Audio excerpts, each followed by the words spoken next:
지난 일요일 박원순 서울시장이 강북구 삼양동에서 한 달간의 옥탑살이를 마치고 정책 구상을 내놓았습니다. 그동안 소외됐던 강북 지역을 개발하겠다는 계획을 발표한 건데요. 관련된 내용 좀 더 자세히 짚어보겠습니다. 스튜디오에 박철민 기자가 나와 있습니다. 안녕하세요. 네, 안녕하세요. 예. 자, 지난 20일이었습니다. 박 시장이 내놓은 강북 개발 계획, 정확하게는 강북 우선 투자라고 볼 수 있는데 어떤 내용입니까? 그렇습니다. 서울시는 이런 표현을 했습니다. 기울어진 운동장 바로잡기. 예. 그러니까 기울어진 운동장. 아래쪽으로 이렇게 기울어져 있으면 아래쪽에 있는 팀이 볼을 찰 때 힘들지 않겠습니까? 그러니까 한마디로 공평한 경기가 될 수 없는 것처럼 그렇죠. 한쪽에게 일방적으로 유리한 질서, 이런 환경들을 일컬을 때 이렇게 비유적으로 표현하는데요. 예. 그동안 강남 지역 위주로 개발됐었다. 현행 질서를 바로잡겠다. 이런 취지로 보이고요. 박 시장이 내놓은 정책이 6가지입니다. 예. 교통, 주거환경, 골목경제, 교육문화 돌봄 인프라, 공공기관 강북 이전, 그리고 재정 조직을 확충하겠다. 이런 내용이고요. 연말까지 분야별로 세부 계획을 발표해서 완결 없는 진행형의 계획을 내놓겠다. 이렇게 얘기를 했습니다. 많은 사람들이 뜨겁게 관심을 갖고 있는 게 지금 교통 같은 경우가 경제철이 무려 4개 노선이 확장되거나 이제 착공된다라고 하는 것이고 네. 주거 환경도 임대주택을 적극적으로 공급하겠다는 얘기고 또 골목 경제를 살리고 교육 인프라를 확보하겠다. 저 부분은 진짜 강북 주민들한테는 그만 가뭄의 단비 같은 그런 소식이라고 볼 수가 있습니다. 맞습니다. 그리고 공공기관도 강북으로 적극적으로 이전하고 또 재정과 조직의 어떤 투자 기준을 대전환시키겠다라고 하는 얘기인데요. 예. 이 구체적 계획을 살피기에 앞서서 강남과 강북의 불균형이 이 발표의 배경이 되었다라고 하는 얘기가 나오던데요. 네네. 이 부분에 대해서 자체 조사를 또 하셨다고 그러더라고요. 맞습니다. 제가 이 강남과 강북을 이렇게 나눌 때 보통 이제 한강을 기준으로 해서 그렇죠. 강북, 강남 이렇게 나누는데 그런데 또 이렇게 나누다 보면은 평균이나 이런 수치로 봤을 때 과연 이게 불균형이 맞는가 좀 고민을 해봤습니다. 그래서 한번 수치로 이걸 구분해 보면 비교해 보면 나오지 않을까 하는 취지에서 해봤고요. 먼저 인구수, 지역별 총생산 그리고 부동산 가격을 살펴봤는데요. 인구수부터 살펴보도록 하겠습니다. 서울시 주민등록 인구를 기준으로 해서 한 전체가 1,000만 명 조금 넘습니다. 그런 상황에서 수치를 잘 보시면 강남 지역 송파 67만으로 가장 높습니다. 그리고 강서, 강남, 서초, 관악이 이 강남 지역에서 눈에 띄는 인구가 많은 지역으로 보이고요. 강북 지역을 보시면요. 노원이 55만 명이죠. 은평, 성북, 중랑 순으로 있는데 가운데 아까 중구청장님도 오셨는데 종로 16만, 중구 13만으로 가장 낮은 수치를 보이는 곳이 중앙지역입니다. 아무래도 업무지구가 많다 보니까 그런 거고요. 도합, 강북은 482만 명, 강남은 517만 명으로 강남 지역이 가장 더 인구가 많은 곳으로 나타났습니다.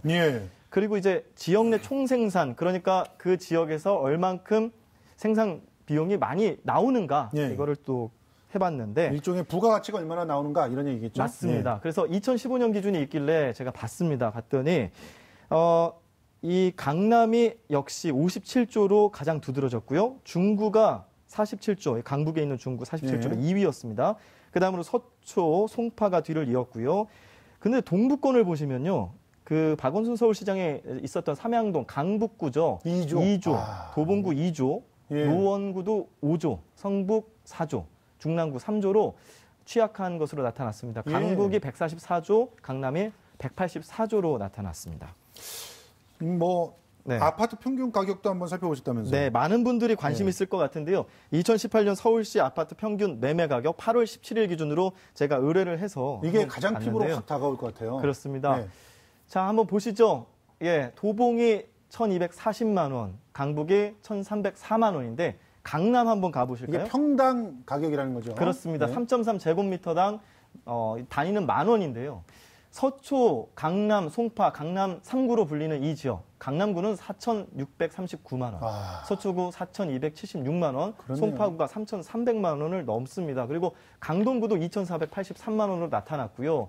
지금 도봉구에 비해서 강남구가 3배가 넘어요. 그렇습니다. 이게 평당 가격이니까 이거를 전체 아파트로 비교를 하면 엄청나죠. 차이가 훨씬 크게 느껴질 것이고. 그나마 지금 마포라든가 이런 데가 가격이 올랐어요. 용산이라든가 용산 급증했잖아요, 지금. 네, 마용송이라고 불렸죠. 마포, 그러다 용산, 성동. 보니까 저게 조금 각 그 격차가 좀 줄어든 거고 네, 맞습니다. 실제로 따져보면은 뭐 대략 한 중구의 아파트 가격 선 정도가 강북의 그 뭐 어느 정도 리즈너블하다라고 본다면 2배 이상이라고 봐야 됩니다. 서울 사실. 평균이 2,419만 원인데 강북 전체 평균으로 봤을 때는 1,900만 원, 500만 원 정도가 적은 수치예요. 강남 평균이 거의 서울 평균을 주도하고 있다고 보시면 될 것 같고요.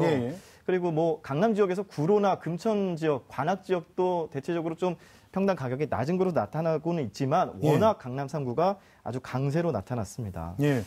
자, 눈으로 이렇게 확인하셨습니다. 인구도 대략 30만 이상이 더 많고 그리고 소득도 훨씬 많고 그렇습니다. 그리고 아파트 가격도 월등 높은 곳이 강남인데 배경을 보면요. 1970년대 정부가 교통 인프라나 상업 지역 같은 것을 강남 지역에 집중을 했기 때문에 보이고 명문고도 강북에 있던 명문고들 다 이전했고요. 그렇죠. 아파트도 대부분 여기에 공급을 했고 뭐 택지 개발 제한이나 상업시설 신규 설치 불허 같은 거는 강북 지역에 대부분 편중이 돼서 강북 지역은 예전에 도심이었기 때문에 발전이 더딜 수밖에 없었어요. 그래서 지금은 도심 공동화가 이루어진 거고. 맞습니다. 그리고 그때 당시에는 사실 강남으로 내려간 학교들은 돈을 벌었어요. 그때는 강북이 더 비쌌으니까 땅값이. 맞아요. 그런데 그 도심을 비워달라 그래가지고 어떻게 보면 강제로 내려가가지고 강남에 여기 강남을 개발시켜야 되니까 거기에 좋은 학교들 가 이래놓고 결과적으로는 강남이 지금 너무 이제 그 교육을 중심으로 해서 발전됐다 이런 얘기인데.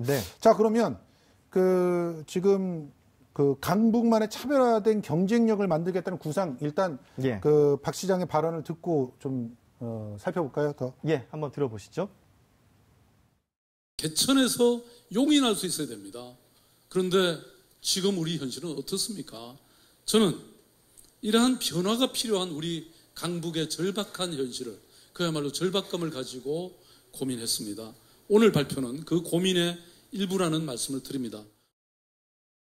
주로 절박함이란 말을 사용을 하셨는데 6개 정책 중에서 교통 분야부터 찬찬히 살펴봤으면 좋겠습니다. 교통 분야는 어떤 구체적인 구상이 있는지요? 보통 이제 교통이 확충이 되면 부동산 가격도 같이 올라간다는 어떤 법칙이 있습니다. 그런데 비강남권 4개 철도 노선 재정 사업을 전환하겠다. 어떤 식으로 전환한다는 거냐면 이게 민간이 투자하는 사업에서 서울시가 투자를 해서 재정 사업으로 전환한다는 그런 내용이에요. 그리고 공공시설 같은 경우에 나눔카라고 혹시 아시죠? 공유 차량인데 이걸 도입해서 차량의 전체적인 총량을 줄이고 그로 인해서 주차 공간을 확보하는 첫 번째 대안이 있고요. 그 다음으로 주차장도 여러 가지 이제 확충을 해서 하겠다는 건데요.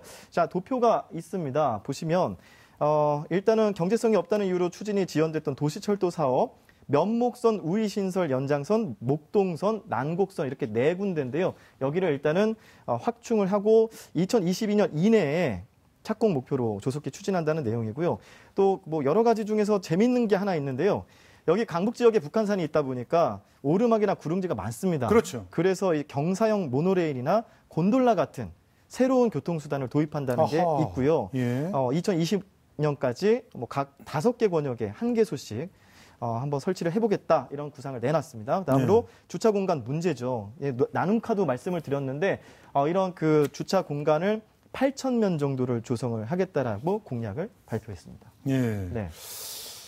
지금 뭐 주차장도 8,000면이 늘어나고 거기다가 나눔카를 우선 주차할 수 있는 구역이 늘어나서 그러니까 실제로 활용할 수 있는 차량의 대수를 줄이면 주차장이 없어서 허덕대는 그런 문제를 많이 보완해낼 수 있다라고 하는 것인데 자, 주거 환경이 어떻게 바뀌는지 좀 살펴볼까요? 일단 그 강북 지역들 보면은 아파트보다는 저층 주거지가 좀 유독 눈에 띄는 것을 확인할 수 있거든요. 저층 주거지 7개 중에서 10개 중에서 7개 정도는 30년 이상 된 노후주택입니다. 그리고 또 빈집도 많습니다. 서울 시내 빈집이 9만 가구가 넘는다고 해요. 그리고 그중에서 또 악성 빈집이 2만 가구 정도가 되는데 이런 빈집을 매입을 해서 청년 중심의 창업 공간이나 청년 주택이나 커뮤니티 시설 같은 거로 활용을 한다는 거고요. 내년에 우선 400호 정도 빈집을 매입을 해서 이걸 이제 리모델링 하면은 그게 좀 늘어납니다. 그래서 400호를 매입해서 1,000호로 뻥튀기를 시켜서 청년 신혼 가구에 뭐 4,000호까지도 공급하겠다 이런 목표를 가지고 있고요. 예. 그다음에 주민들이 이제 자율적으로 할 수 있는 소규모 정비 사업들이 많이 있습니다. 그전에는 뭐 뉴타운이나 재건축, 재개발 대규모로 했다면 이걸 소규모로 할 수 있는 사업들을 주민들에게 설명을 해서 이쪽으로 좀 전환할 수 있게끔 하겠다는 건데 법에 가로막혀서 그동안 신축이 불가했던 그런 지역들에게 뭐 예를 들어서 노후주택을 리모델링 해주겠다. 리모델링 비용은 융자 지원을 해주겠다. 절이겠죠. 그리고 2개에서 4개 정도의 노후주택을 묶어서 함께 지을 수 있게끔 하겠다. 그다음에 10필지 내외의 조금의 그 큰 주택 같은 경우에는 공동으로 묶어서 가로주택 정비 사업이나 자율주택 정비 사업으로 그렇게 바꿔서 할 수 있게끔 재건축이나 재개발이 아닌 그런 식의 소규모 정비 사업을 할 수 있게끔 도와주겠다는 겁니다. 그리고 지중화 사업도 지금 이 계획에 포함이 되어 있습니다. 예. 지금 이제 핵심이 그 비어있는 곳은 비어있게 놔둬서 거기를 뭐 이렇게 흉가처럼 만들지 않고 그걸 적극적으로 매입을 해서 거기를 중심으로 오히려 새로운 활력을 만들어 보겠다는 건데 2022년까지 1,000호를 매입하겠다는 거고요. 그리고 또 지금 그 리모델링의 핵심을 그러니까 주민들이 스스로 하는 걸로 옮겨가겠다. 이런 맞습니다. 발상들이 상당히 돋보이네요. 자, 골목경제 활성화 지원에는 어떤 그 대책들이 있습니까? 네, 지역 선순환 경제 생태계라는 좀 상징적인 표현을 썼는데요. 그러니까 말 그대로 지역 내에서 이 자금이 순환할 수 있게끔 그런 생태계를 만들겠다는 거고요. 예를 들어서 지금 아까 리모델링 이야기를 했는데 리모델링 같은 경우에도 외부 업체, 지역의 외부에 있는 업체를 선정해서 하는 것이 아니라 지역에 있는 리모델링 업체를 선정을 해서 집수리나 협동조합 같이 지역에 기반을 둔 경제활동을 할 수 있게끔 만드는 그런 체제를 하나의 예를 들었고요. 그 다음에 또 그런 이익이 지역에서 돌면서 상권도 활성화되고 이어질 수 있게끔 하는 방식을 얘기를 했습니다. 이 외에도 뭐 돌봄이나 아까 주차장 공유 이런 것도 얘기를 했었고 재활용 같은 그렇게 언급이 됐던 이런 사업들을 선순환 구조로 바꿔서 주민 수요 기반으로 다양한 사업 아이템을 만들겠다. 저 진짜 얘기입니다. 아이디어가 좀 괜찮다고 보는 게 지역 선순환 경제 생태계라고 하는 것이 사실은 좀 어렵게 생각할 필요가 없이 예전에는 동네 안에서 다 모든 걸 했잖아요. 맞아요. 제가 어릴 때 보면 가게 멀리까지 안 갔거든요. 집 앞에 슈퍼로 갔었죠. 집 앞에 슈퍼랑 그러니까 집 앞 슈퍼 아저씨랑 친해지고 그리고 서로가 서로에 의존해서 사니까 아무래도 뭐 가끔 외상도 되고 이런 식의 그 경제의 어떤 공동체 의식이 있었는데 맞아요. 요즘은 차 타고 마트로 가잖아요. 마트로 가버리니까 마트는 우리 지역에 있다고 해도 또 마트에서 돈 버는 사람은 그 돈을 빨아들이서 빨대를 꽂아서 쫙 빨아들여서 딴 데 가서 투자하고 하니까 결국은 그 돈이 그 지역을 통해서 쓰이지 않는다 이런 얘기죠. 그것을 맞습니다. 확실하게 맞춰보겠다.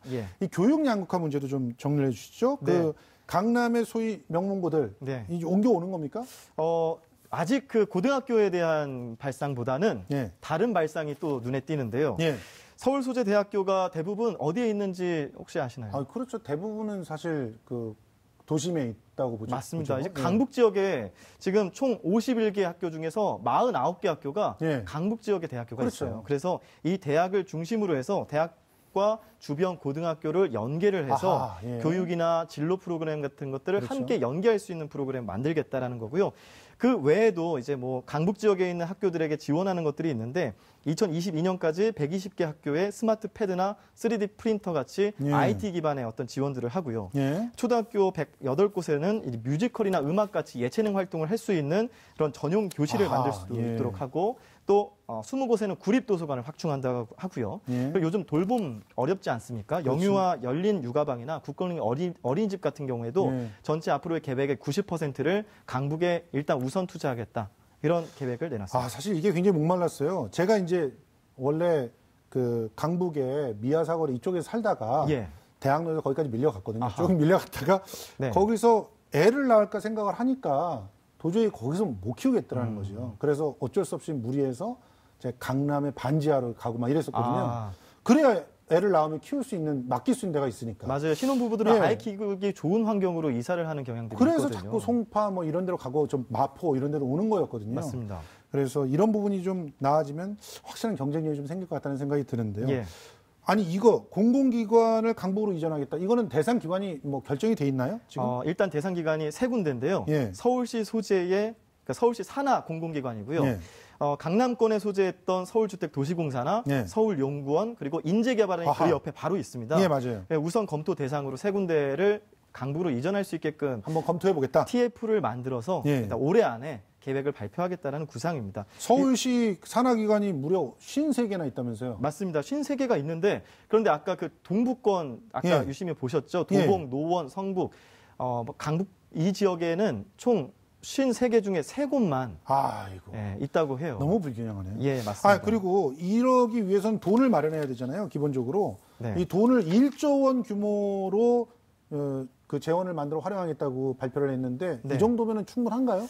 1조 원 충분하다고 말하기엔 좀 어려울 것 같고요. 앞으로 계속 확대가 될 것으로 보이는데 일단 이게 바로 균형발전특별회계라는 이름으로 쓰입니다. 그리고 균형발전 담당관이라고 해서 별도의 부서도 만들어서 이것을 기획조정실 내에서 신설을 한다고 하고요. 강남 지역 재건축이나 이런 것들 진행이 되는데 이 재건축으로 만들어지는 초과이익 환수 맞습니다.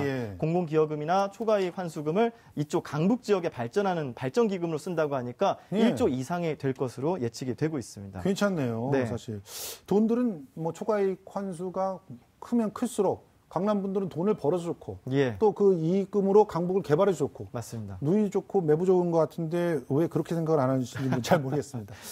자, 아무튼 상암동 한 달 살이가 서울시의 지역 불균형을 몸소 체험하는 시간이 되지 않았나 이렇게 생각을 하는데요. 이번에 발표한 정책이 앞으로 더 적극적으로 구체화되고 충실히 실행될 수 있기를 기대해 보겠습니다. 네, 박주민 기자 수고 많으셨습니다. 고맙습니다.